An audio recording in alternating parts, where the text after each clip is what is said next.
പശ്ചിമ ബംഗാളിലെ ഡാർജിലിംഗിലുണ്ടായ കനത്ത മഴയിലും മണ്ണിടിച്ചിലും മരണസംഖ്യ 23 ഉയർന്നു. കഴിഞ്ഞ ദിവസങ്ങളിൽ പെയ്ത മഴയിൽ മിരിക്, സുകിയ, പോക്രി എന്നിവിടങ്ങളിലാണ് മണ്ണിടിച്ചിലുണ്ടായത്. പോലീസും പ്രാദേശിക ഭരണകൂടവും രക്ഷാപ്രവർത്തനങ്ങൾ ആരംഭിച്ചിട്ടുണ്ട്. മുഖ്യമന്ത്രി മമതാ ബാനർജി ഇന്ന് ഡാർജിലിംഗ് സന്ദർശിക്കും.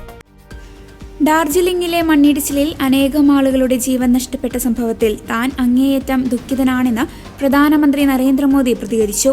ബാധിക്കപ്പെട്ടവർക്ക് വേണ്ട എല്ലാവിധ സഹായങ്ങളും നൽകുമെന്നും പ്രധാനമന്ത്രി എക്സിൽ കുറിച്ചു. മണ്ണിടിച്ചിലിനെ തുടർന്ന് പലയിടങ്ങളിലേക്കുമുള്ള റോഡ് ഗതാഗതവും തടസ്സം നേരിട്ടു. ബംഗാൾ, സിക്കിം എന്നിവയെ ബന്ധിപ്പിക്കുന്ന റോഡുകളും ഡാർജിലിംഗ്, സിലിഗുഡി എന്നിവയെ ബന്ധിപ്പിക്കുന്ന റോഡുകളുമാണ് നാശം നേരിട്ടത്. മണ്ണിടിച്ചിലിൽ പല പ്രദേശങ്ങളിലും വിനോദസഞ്ചാരികൾ കുടുങ്ങിയതായും റിപ്പോർട്ടുകളുണ്ട്. കൂടുതൽ വിപത്തുകൾ തടയുന്നതിനായി ഡാർജിലിംഗിലെ വിനോദസഞ്ചാര കേന്ദ്രങ്ങൾ അടച്ചിട്ടിരിക്കുകയാണ്. ടൈഗർ ഹിൽ, റോക്ക് ഗാർഡൻ എന്നിവയടക്കമുള്ള വിനോദസഞ്ചാര കേന്ദ്രങ്ങൾ അടച്ചിട്ടതിനൊപ്പം ടോയ് ട്രെയിൻ സർവീസുകളും നിർത്തലാക്കിയിട്ടുണ്ട്. വടക്കൻ ബംഗാളിന്റെ മറ്റു പല പ്രദേശങ്ങളെയും കനത്ത മഴ ബാധിച്ചു.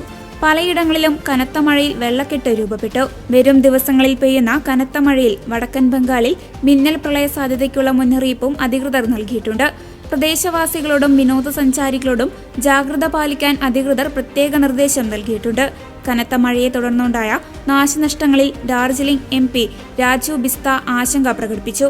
താൻ സ്ഥിതിഗതികൾ വിലയിരുത്തുകയും ബന്ധപ്പെട്ട അധികൃതരുമായി ബന്ധപ്പെട്ടു വരികയും ചെയ്യുകയാണെന്ന് അദ്ദേഹം പറഞ്ഞു.